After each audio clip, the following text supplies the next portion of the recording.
You got Mac and Mac here on Birds 365, McMullen and McDonald, and we are joined by John Stolnis from Bleeding Green Nation and his Eye on the Enemy podcast. We haven't talked to John since the season ended, and want to go back and look what the Eagles did wrong, why we're not talking about an upcoming Super Bowl game, and why we're not talking about Andy Reid on the Philadelphia Eagles sideline. Did you really go there, Stolnis? Let's revisit Andy Reid should have never been fired. Really? That's where you went this week? Well, I more went there. And for folks who read the article on bleedinggreennation.com, I asked the question, should the Eagles have fired Andy Reid or did they make a mistake? And the question is, no, they didn't make a mistake firing Andy Reid, because there's a whole litany of butterfly effect things that would have needed to happen in order for Andy to have the kind of success in Philadelphia that he's had in Kansas City. The biggest one, of course, Patrick Mahomes. And so it's like, could the Eagles have gotten him if Reid was here? And that's basically what the article was about.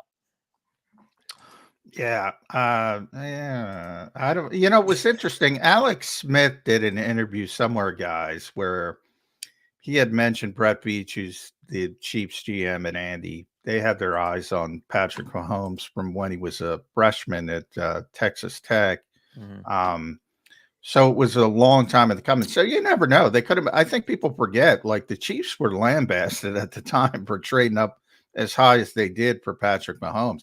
It wasn't like he ended up, I believe, being the 10th overall pick. They took a lot of heat. You get out the Google machine and look it up. They were like, what are you doing going up that far, giving up that much for Patrick Mahomes? So yeah, and it's possible he could have manipulated it, but and if Reid is still there and the Eagles moved heaven and earth to go get Carson Wentz the year before, moving up to number 2. If Andy Reid is still there, well, maybe they don't do that. Maybe they don't move heaven and earth, because they had to move heaven and earth to go get Carson Wentz at number 2. Maybe they just twice. Yeah, right, exactly. Yeah. So maybe they play it straight in the 2016 draft, and they, if Reid, and who knows how much of it was Reid, how much of it was the Kansas City front office.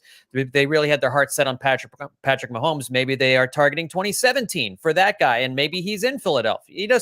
Again, it's all of the different things that go into this. But to sit there and think that the thing I think people forget, though, John, Andy's great. Don't get me wrong. And if they would have stuck it out, he would have figured it out, and they would have got good again. I do believe that. But there were so many family problems at the time. I think that's the bigger issue. I think Andy had to leave, get his head straight, do some things. And he's had, obviously, unfortunately, more issues in Kansas City. So that's a lot of things people don't talk about, people don't think about. From a football standpoint, he's so good, he would have figured it out. But I think everybody's got a shelf life. Even Bill Belichick, we say, 25 years, but Twinkie-like shelf life, but he's got a shelf life. Well, and hindsight is 2020, right? But when you're in the moment there and you see what happens with Andy Reid, the Donovan McNabb era ends, the Michael Vick era ends, and you don't really have a whole lot there at quarterback, and the team is slowly turning from a playoff team to a 500 team, and then it's a 4-win team. And I think they lost 10 out of their last 11 in Andy Reid's final season there. So, I mean, it was falling apart, and no coach has ever done what Andy Reid's done in his second act someplace else. Yep. You don't, generally speaking, see a 14-year head coach with one team get to a Super Bowl, go through all that success, and then you start to come down the mountain. You don't often then see that quarterback reclimb that mountain to the extent Andy Reid has done over these last few years, where they're in 4 Super Bowls in 5 seasons. There was no reason for anyone to expect that if Andy Reid did go on someplace else, that he would have the kind of success that he did. Because remember, in his first few years in Kansas City, when he had Alex Smith as his quarterback, it was very much the same as when he was in Philadelphia. He makes some playoffs, losing the wild card round, losing the divisional round. He won a lot of games. That's the bro. He won a lot of games with Alex Smith. Yeah, but you're not a Super Bowl contender. You're right. This was his 11th season in Kansas City. As you mentioned, he's never had a losing season. So he's Mike Tomlin did. He's made the playoffs 10 times. He's won 1, 2, 3, 4, 5, 6, 7, 8 consecutive AFC West titles. You mentioned all the championship games, the Super Bowls. Yeah, the second act's better than the first act, and the first act was pretty damn good. And one of the best 5 coaches of all time. I want to give Andy credit for something that we talked around here.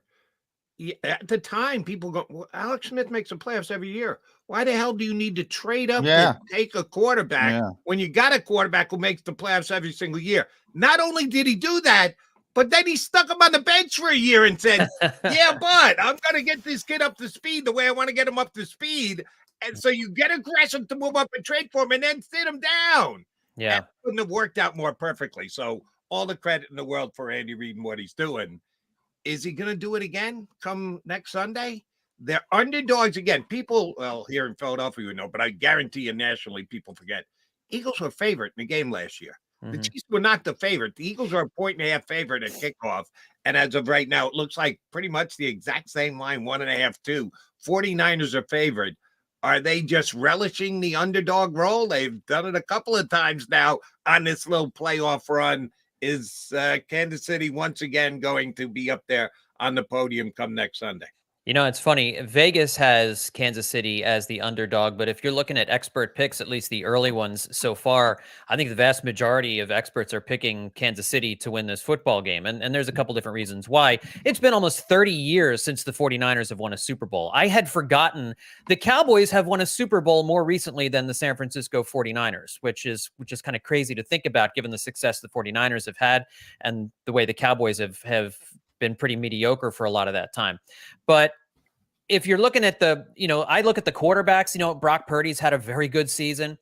He was an MVP candidate for sure. Patrick Mahomes is special in the playoffs. Andy Reid is special in the playoffs. And I just don't think the 49ers have played all that well here in the playoffs so far. They struggled to beat the Packers. They almost lost to Jordan Love in that game.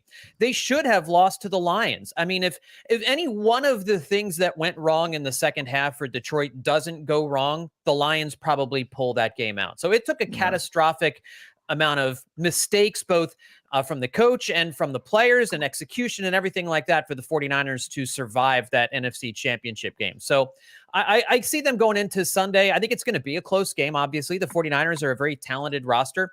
I think they've got the more talented roster than Kansas City, just like last year when the Eagles had the more talented roster. There is something about Patrick Mahomes. The only Super Bowl Patrick Mahomes has lost was to Tom Brady. So I think it's going to take a lot for San Francisco to play their best game against a Chiefs team that is vulnerable. I mean, I know their offense hasn't been what it has been in past seasons, but I just feel like they're going to find a way to get it done. They almost always do. Yeah, it's hard. I'm with you, John. I thought the Eagles had the better roster last season. I thought Jalen Hurts was the best player on the field in the Super Bowl.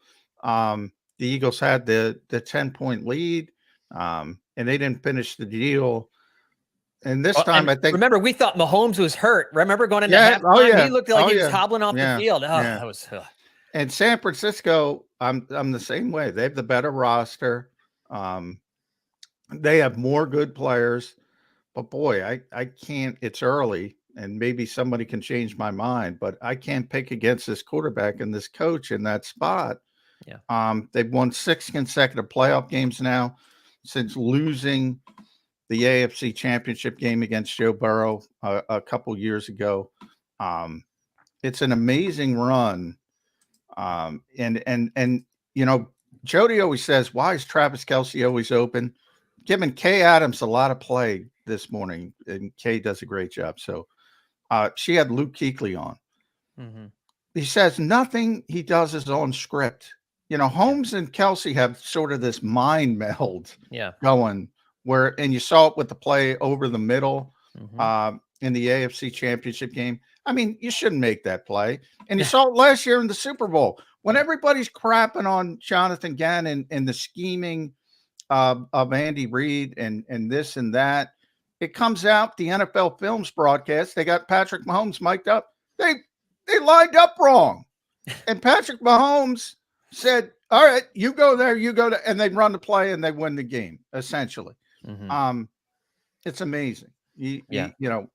I hate bringing up greatest of all time talk. We had Clark Judge on yesterday, who's a historian, knows this game inside and out. John, Mahomes has got to start going in that. He's not there yet because you got to throw longevity in it.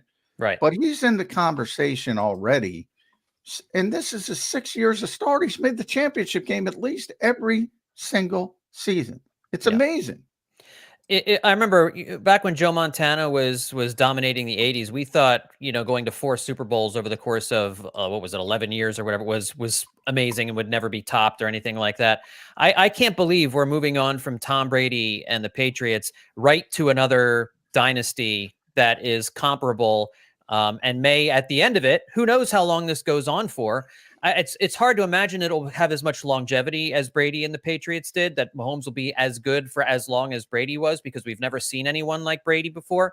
But if you're talking about in terms of concentrated high level of success and play, the Chiefs are doing what the Patriots did. They're doing more than what the Patriots did at the start of their dynastic run back in the early 2000s. So, I mean, it's unbelievable that we're watching it happen again. And it is unbelievable that we're watching Andy Reid do it. A guy who had this, it wasn't a glass ceiling, right? It was a concrete ceiling that he had on the conference championship game that he just, it was so hard for him to get through. And now it seems like he can't help himself but winning these conference championship games. And, they've got all the momentum in the world, the Chiefs do right now. And guys, that 6-year run, 14-3 in the playoffs. Think about that. That's an NFL season, 17 games against the best competition. 14-3, the Kansas City Chiefs. Johnny Stolnis, let's bring it back to the birds. And I saw a couple people comment on our stream that I specifically pointed out to. Fans are the ones that want to trade A.J. Brown, not the actual Eagles or members of the media. And they did point to 2 individuals. Dan Cilio here on JAKIB Media, and I guess Jack Fritz on WIP yesterday. Not only said they're going to trade, he came up with a potential trade for A.J. Smith, send him to Denver and bring back the quarterback that the Eagles actually were considering drafting a couple of years ago. Yeah. Fans, if you need me to call those 2 guys on the carpet, I'm officially calling them on the carpet. Cilio and Jack Fritz. He's not being traded, okay? It's not happening. No matter how creative a trade you come up with, it's not happening. By the way, why is it so hard for fans? Because I get this all the time when somebody says something. The media. Like John Stolnis and Jody McDonald and I don't get together and talk about what we're going to do each day. Like John's responsible for what he says. I'm responsible for what I say. Jody's responsible. Why is that so hard for people to ascertain? Or like, well, the media, like we're meeting every Thursday at Chickies. You're not in on the Illuminati text chain? I'm not. All right. You see that? Yeah. I'll get you on there. Yeah, work on that for me. It is bizarre. And, I think a lot of times the players involved, they're not, I mean, maybe they are, keeping track of names. Got their little book now, Cilio, Fritz. Well, some do, but a lot of them just hear it out there, or people are saying like, "Hey, did you hear what the media are saying about you getting traded or something like that?" And so that's it's an easy way for them to talk about it. It's also for players, sometimes they like to use the media as a foil, right? Sure. For motivation. And so a lot of it coaches do all the time. Yeah. What I get annoyed with is when an out-of-town media outlet or a national media outlet says Philly media is talking about trading A.J. Brown. And it's how many people are in Philly media talking about the Eagles on a daily basis? It's dozens, right? I mean, and so if you've got 1 or 2 people out of, if you've got like 0.5%, 1% of the Philly media talking about a harebrained trade idea that has no basis in reality, suddenly the entire Philadelphia market is looking to trade A.J. Brown. And it's obviously silly. I don't think most people believe that on its surface, but if you're just kind of casually paying attention, you're not really online, you're not on Twitter every second of the day, keeping track of who's saying what, and you just start hearing these rumblings that, we're going to trade A.J. Brown. What would we do that for?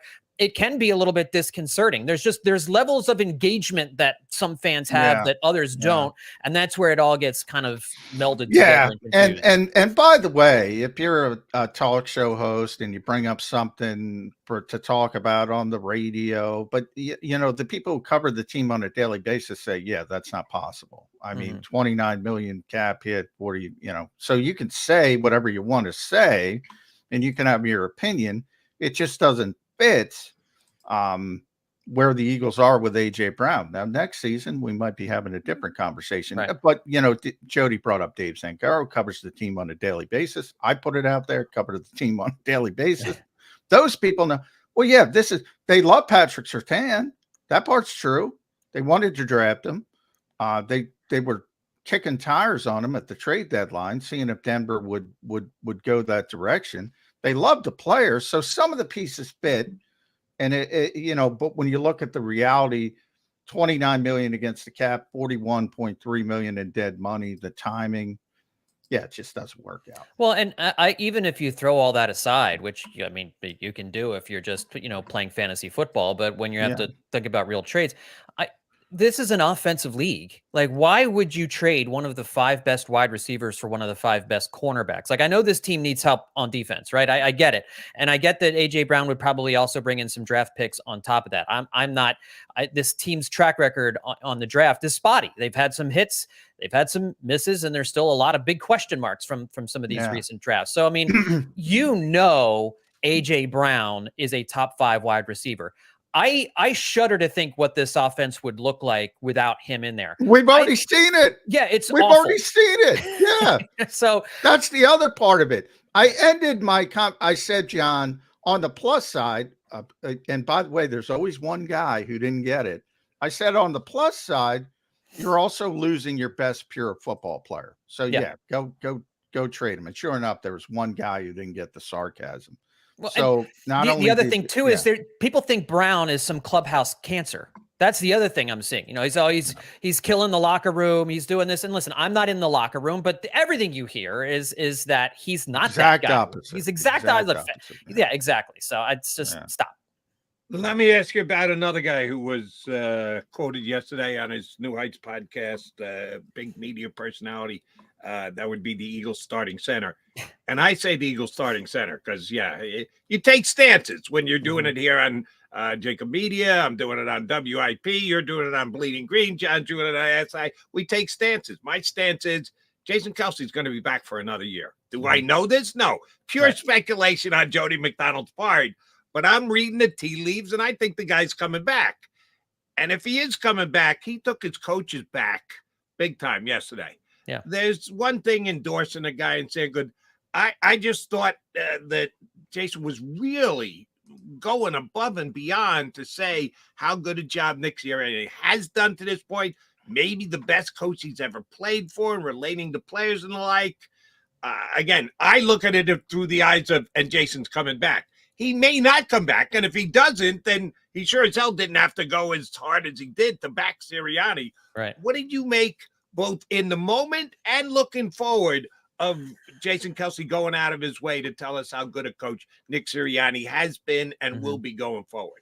Well, Jason has said whether he comes back to play or not, he still wants to be involved in the organization in some way. So I don't know exactly what kind of role that would be, but it might be as part of a Nick Sirianni staff, and maybe that's the way it ends up going down. I agree with you. I tend to think he's coming back, and I think his defense of Nick Sirianni is genuine. I mean, I think that there are many things that Nick does that the players like and that is effective, right? And it sounds, one of the things that Jason was talking about was the accountability part of it, and that he holds himself accountable. And we have to go back and remember, I mean, everybody's down on Sirianni, and for very, very good reason right now.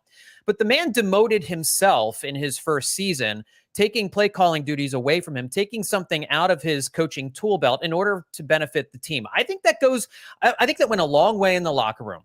And I think that engendered a lot of trust with the players. Like, he's willing to sacrifice something he's always wanted to do in order to make the team, in order to make us better. So it just, based on what Kelce has been saying, it really does seem like that. And I will never underestimate. I remember us talking about it before the season. I underestimated the switch in the coordinators. I really didn't think it would be that big of a deal. I didn't think they would. Same here. And obviously we were wrong about that. And it sounds as though with Kellen Moore, I thought it would be a big deal. You did, yeah. And I feel dumb now, and I'll never make that mistake again. I'm joking. But I think the fact that Nick Sirianni is going to stay, they know what they have in the head coach, and with Kellen Moore, I think Kelce, and this is why I think he'll be back. I think he's excited and interested to play in an offense run by a veteran offensive play caller who, if based on what he did in Dallas, has ways of changing this offense quite dramatically. I think that excites Jason Kelce, and we know he can still play at a high level. That's why I think he'll be back, and I think that's one of the reasons why he has been talking Nick Sirianni up so much. It feels to me like now that he's getting some time away from the season, away from the disappointment, away from the anger and the locker room and everything like that, I think he'll be back too. Yeah, that's been the way it's gone. He recharges his batteries and says, I always joke, it's really about the NovaCare cafeteria. He doesn't want to leave that. And he comes back. I hope I'm wrong again. And I hope he does come back. I do think he's going to retire. We'll see how that shakes out. But when it comes to the coach, because I haven't talked about this with you, John, I just want your overall assessment of the setup. And not only because I think this whole, he's going to be he's been a CEO coach, as you mentioned, since halfway through his first season. So that part of it's not different. They've taken away, though, pretty significant power when it comes to building what he used to call my offense versus what is now the Philadelphia Eagles offense. He's now being surrounded with coaches who have good reputations, but he doesn't know.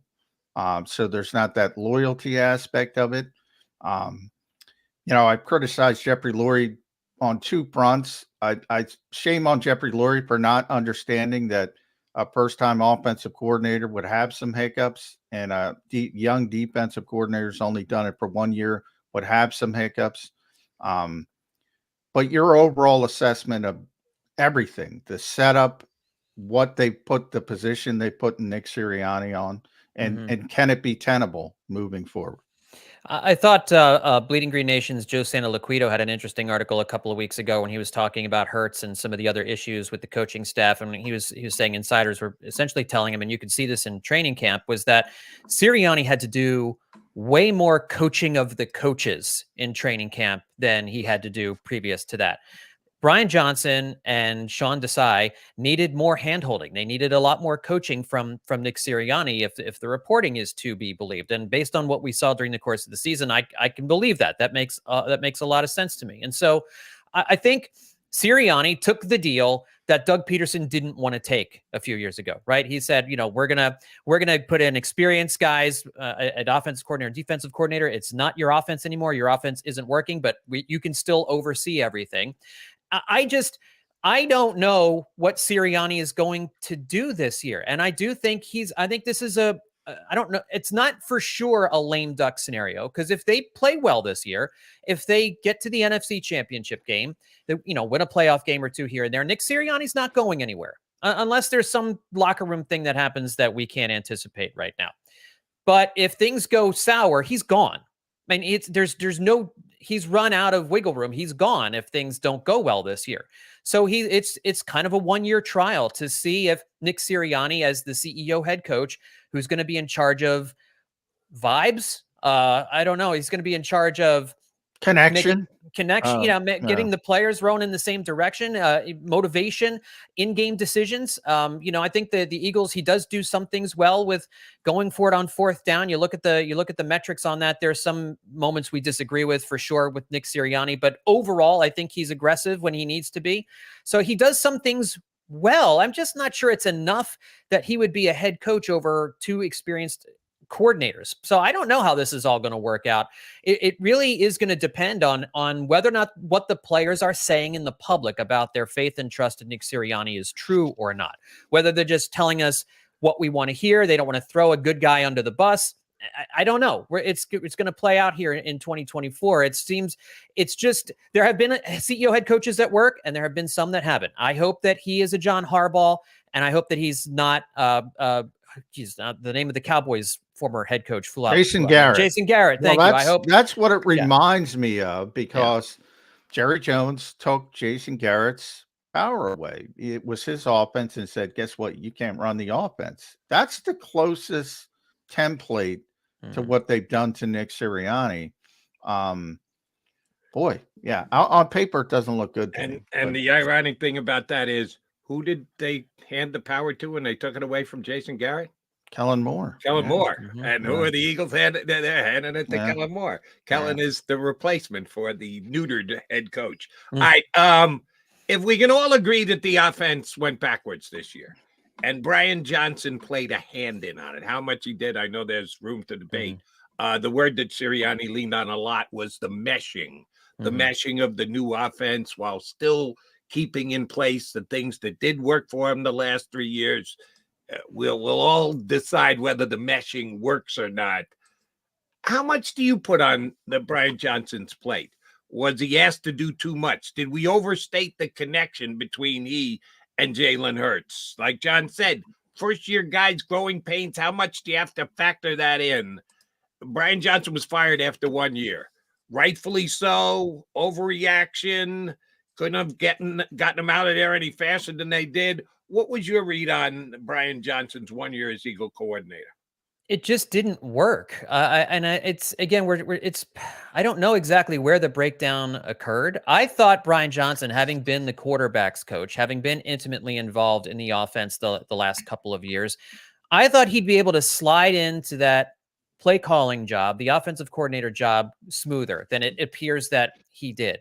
It also appeared that there was some philosophical differences between in-game decision making with a more conservative Sirianni and a Johnson who wanted to go for it, passing the football a little bit more in certain situations, and they just didn't work well together. Now, I think if it's 2021 and the Eagles are building something, you can have an offensive coordinator that's rough around the edges and give that offensive coordinator time to grow, because you can deal with a 9-8 season or an 8-9 season, and it's not the end of the world because you're building towards something. When you were in the Super Bowl the year before, and it's Super Bowl or bust pretty much every year with a Jalen Hurts in his prime, and AJ Brown in his prime, Devontae Smith, you've got some guys on this team that if they don't get there in the next year or two, their chances of getting there fall off a cliff. So having a first-year offensive coordinator who maybe wasn't quite ready for the job is a killer. You just can't have that when you're a Super Bowl contender. And there were butting heads in terms of the direction of the play calling. And I struggled to think, I can't understand why that wasn't anticipated before the season, seeing as how you had Brian Johnson in the building these last couple of years. If there were philosophical differences, how did that become a surprise during the season, that these guys couldn't see eye to eye, that they couldn't agree on personnel, down and distance situations? And that to me hasn't really been fully explained. And Jalen Hurts factors into all of this as well. How much was Jalen Hurts going off script? Who was he listening to? Was he listening to Sirianni or Johnson, or was he doing his own thing and kind of going off the reservation a little bit too? I think all three guys have an equal share of the blame. Fair. Yeah. Well, I mean, Jeffrey likes to assign blame, but I think if we want to assign blame, shouldn't we go back 12 months and say, all right, as you pointed out, John, you got Super Bowl expectations. You want to go back to back, and you're hiring a first-time offensive coordinator, and you're hiring a defensive coordinator with very little experience. Who's to blame for that? Isn't that where the sort of ecosystem started? Like, that's the mistake. Mm-hmm. Now you self-corrected. You go with Vic Fangio, who has, it's been around since the early 40s, I think. He's been around forever. And you have Kellen Moore. This will be his 6 years as an offensive coordinator. So you've made the overcorrection. Who gets blamed for just, we'll elevate Brian Johnson, we'll hire Sean Desai. By the way, when people say Denard Wilson finally got a DC job with Tennessee, congratulations to Denard. Mm-hmm. A lot of players wanted him elevated, but he would have been a first-time defensive coordinator. So I think that is kind of, why is everybody talking about that? Because he would have had growing pains as well as a first-time defensive coordinator. Now, the timing didn't work out with Vic Fangio. That's not their fault. They wanted Vic last year. But the offensive coordinator, if that's your expectation, why are you hiring a novice, Jeffrey Lurie? That's where I want to point it at. Yeah. Why are you accepting that? I think that they saw him as being instrumental in Jalen Hurts' catastrophic growth. Not catastrophic, sorry. Like the huge leap that he made. Yeah. Right. And from 2021 to 2022, where he transformed from being a run-first guy who couldn't really throw the football to being a guy. Defenses coming into 2022 said, we're going to let Jalen Hurts throw the football on us because we don't believe that he can do it. And Jalen said, okay, let me show you that I can do it. And he threw the ball everywhere. I mean, you watch highlights from last year, he's throwing the ball over the middle. He's hitting every throw, slants, curls, outs, verticals, everything. He's got it all in the tool belt. And he's adding that running element, which we didn't see this year either. Defenses came into this year and we're like, okay, well, now we know that he can throw the football. So we got to try something different. And Nick Sirianni didn't adjust for one thing. So that's where Nick Sirianni takes a lot of the blame here, is not recognizing that defenses started playing them differently. And then in Brian Johnson, I think that the mistake was there in thinking that if things went south, if things didn't work out, they just assumed that he would grow in the role as the year went along. And instead it went in the opposite direction, that he couldn't pull them out of it. And maybe that was because Sirianni's driving that train. I mean, I'll say this. I think Johnson probably got a little bit of a raw deal here in 2023, that he got moved out. I don't know that this was mostly his fault even, but I mean, you can't take the chance in 2024 that it was just a growing pain and that he'll figure it out in 24. You don't have that luxury here with this Eagles team the way it's constructed. I'll use an analogy that I know both you guys will get because you're baseball guys.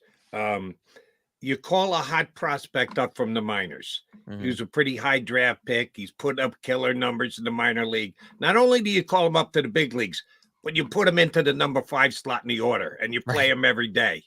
And guess what? He hits 098. Mm-hmm. You don't say, oh, growing pains, we're just going to have to live with it. You correct your mistake. You move on. You send him back down to the minors. Go get 400 more in minor league at bats. Then we'll bring you back up again. Sorry, that's what happened to Brian Johnson. Was it an incorrect evaluation? Yes. The general manager who calls up the guy who hits 098, yeah, it goes on his record. It goes on Jeff Lurie's record too. But guess what? He doesn't get judged. He's the owner. He can do whatever the hell he wants. He doesn't have to worry about his job when he gets calls like that wrong. That's right. Very true.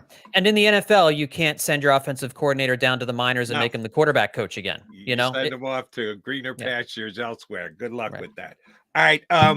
One last AJ Devontae thing, and will he be traded? Won't be? Is the media? Is it the fans? Sorry if we stepped on anybody's toes with the fans. It's the fans, it's the media, it's anybody who ever brought it up. Sorry, you're wrong. AJ Brown is going nowhere fast. Yesterday, Devontae Adams on the Kay Adams show said, for Kellen Moore, just let us do what we do. That scares me a little because we found out in season that one play in Seattle, Jalen and AJ just were kind of making it up on the fly and decided to go with the down the sidelines into double coverage pass, that the coach afterwards comes out and goes, well, we're trying to draw a pass interference penalty. One of the dumbest things said in the National Football League all year, and he had to try and cover up for his guys. Love Devontae Smith, love A.J. Brown, new offensive coordinator coming in. His job is going to be, guys, just go make it up as you feel like going downfield. Wow. Did that scare you at all yesterday when you heard that yesterday, John Stolnis? I actually didn't take his comments that way. The way I heard his comments was, get us into the positions so that we can do what we do. Right. I think there was frustration from those guys like AJ Brown. There was nothing called in the middle of the field for him. Devontae Smith could be like an Ayuk type player, moving him around in motion, getting him. I think he's going to be the guy that is most in love with Kellen Moore's scheme. I think he's going to be that piece, John. I that was how I took that. It was like, put us in the positions so that we can ball, so that we can get this team's offense going in the direction it needs to go. Because I think so much of the time last year, it was just run up the field and try to make a play, try to get some separation, try to make a play in the air. Get the contested ball down. And I think what they're saying is, let us cook, man. Just get us in the positions we need to get in, scheme us open, give us some layups for Jalen Hurts so that we can get some easy 8-9 yard passes so that not everything has to be the hardest throw in the world. That's how I took that. Not just, hey, let us do whatever we want to do. It was, let us do our thing. Help us to do our thing. Yeah. I hope you're right. Yeah. I read it differently. And I mean, that's the thing. I apologize for being pessimistic. I hope you're right, Stolnis. I know Devontae a little bit. So, I mean, Devontae doesn't know Kellen Moore from Adam. I guarantee you. So he hasn't met him yet. He's like, Yeah, just let me do what I do because I'm pretty good. I don't think it was anything more than that as per situation. But I'll end it there with you, John. One more thing Devontae said, and this is no confirmation, but he said Chad Johnson was out there. Chad Ochocinco loves Philadelphia. I don't understand it, but he's lobbying to be the Eagles wide receivers coach, which is not going to happen. Right. And Kay asked him about it because Chad's, very vocal. And he said, I love Ocho, man, but I'm excited. Amo, Aaron Moorhead is back, is here. So I'll go with what we have. I'm excited he's still with us. By no means is that confirmation because, as I said, Devontae has, probably doesn't know. But the door's open. Aaron Moorhead hasn't been told to look for other jobs. Not just him, if it's Jamal Singleton, a few of the guys. Tracy Rocker obviously is not going to be back. Would you have an aversion to some of the guys coming back, or would you see that as a positive on the coaching staff to at least have a few people that have been loyal in the past in Nick Sirianni? Well, I think even just for continuity's sake, because they want to incorporate some of what Sirianni's doing, right? They don't want to throw the baby out with the bathwater. There's got to be some aspects of what Sirianni's scheme is about that is still effective. The offense was somewhat productive. It was a top 10 offense last year, despite all of these different things. So I don't think you're going to get rid of everything Sirianni's doing. And I think you want to have some folks from the previous regime who are familiar with the players, who can help the new folks that Kellen Moore is coming in. So whether that's the wide receivers coach, whether that's, Stoutland's going to come back. So the run game is going to be looking kind of the same. So there's going to be some guys who are coming back and that should come back who are effective and have experience and have been with Sirianni for the last few years. Those guys, I think but you want also Kellen Moore to have guys that he's comfortable with. So that could be an issue, melding all of these different folks together. But the hope is that you've got professionals here, an experienced guy in Kellen Moore who will know how to run his staff. He's run a staff multiple years and is comfortable calling plays. Nick Sirianni knows that his job is essentially to get all these guys working together. I think it's important that there be some holdovers that are staying with Sirianni. If it's a whole new coaching staff outside of Jeff Stoutland, it's going to be like Sirianni's going to a new school trying to find somebody to sit with at the lunchroom. He's got to have some of his friends that remain in the building. The lunchroom is the best place. Yeah. That's not a problem. You all make friends. The food's so good. Everybody makes friends at the lunchroom. That's probably right. Well, on the team bus then, when they're going from the hotel to the stadium.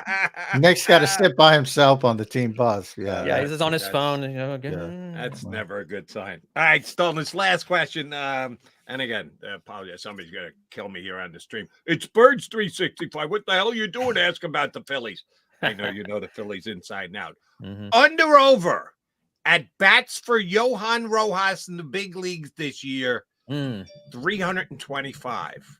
You going under or over? I'm slamming the over on that because it doesn't look like they're adding somebody here at the end of the if there's like a Jorge Soler who's like hanging on the market and it's like mid-March and he's like, I'll take a $6 million 1-year deal. They may do that and put him out in left field. And then Rojas isn't going to see a whole lot of playing time, but I don't think that's the direction we're heading. So I'm definitely hitting the over on that. I think you're looking at like 450 plate appearances this year for Rojas, because I think he's going to start a lot.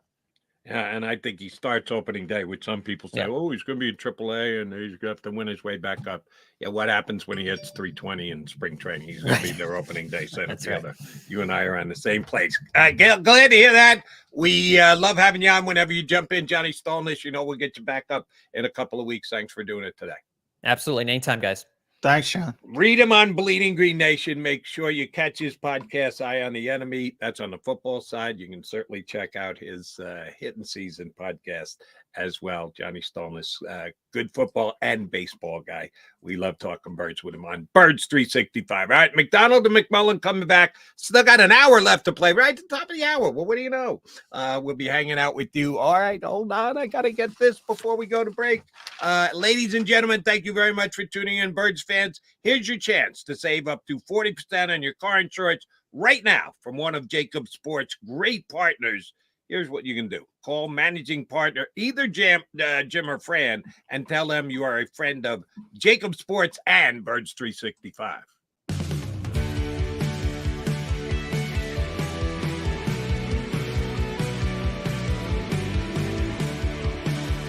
My name is Fran Salerno, and I'm a managing director here at Del Valle Insurance Group. Been in the business for over 36 years, saving people money on their insurance needs. Give us a call. Let us help you custom design an insurance plan that meets both your needs and budget.